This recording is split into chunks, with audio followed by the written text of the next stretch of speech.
नमस्कार दर्शक बंधु आज किसी गुरुत्वपूर्ण खबर चैनल नुआ थे चैनल को सब्सक्राइब करेंगे लाइक करेंगे डेरी नक आज गुरुत्वपूर्ण खबर पर नजर पकाइबा।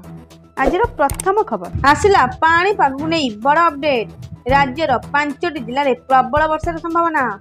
संपूर्ण खबर दक्षिण बांग्लादेश और तत्संलग्न अंचल में सदृश लघुचाप सक्रिय रही अधिक घनीभूत हो उत्तर उत्तर पश्चिम दिग को गति करी आज ओएल मार्क लो प्रेसर में परिणत हो आकलन कर पाणीपाग विभाग केन्द्र। आगामी 24 घंटा धरी 5टी जिला को येलो वार्निंग जारी कर जिला गुड़िक केउंझर, सुंदरगढ़, देवगढ़, झारसुगुड़ा, संबलपुर यही सब स्थान मानकरे 70 ରୁ 110 मिलीमीटर जाए वर्षा हेबार संभावना रही जहाँकि भुवनेश्वर आंचलिक पाणीपाग विभाग केन्द्र पक्षरु आकलन कर 20 तारीख पर्यंत मत्स्यजीवी को उत्तर बंगोपसागर ओडिशा उपकूल को जीवाई बारण कर जहाँकि सूचना मिली। परवर्ती सूचना पीएम आवास को नहीं आसला बड़ घोषणा।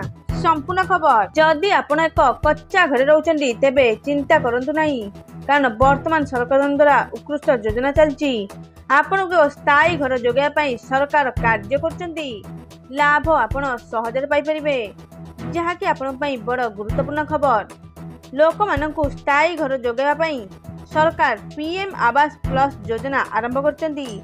प्रधानमंत्री आवास प्लस योजना 2024 अधीन रे अभावी लोक माने ऑफलाइन एवं ऑनलाइन रे आवेदन करबा आरंभ करि परिबे। खूब शीघ्र प्रधानमंत्री आवास योजना हिताधिकारी को 1,20,000 बदल रे 1,80,000 टंका मिलिबो जाकि खूब शीघ्र संपूर्ण गाइडलाइन आसीबो। सेहिपरि शौचालय पई पूर्वरु 12,000 टंका दिया जाउतला वर्तमान ताकू 20,000 टंका दिया जाय पई व्यवस्था कराइछि जहाँकि सूचना मिली। परवर्ती सूचना पेट्रोल और डीजल को नहीं आसला बड़ अपडेट।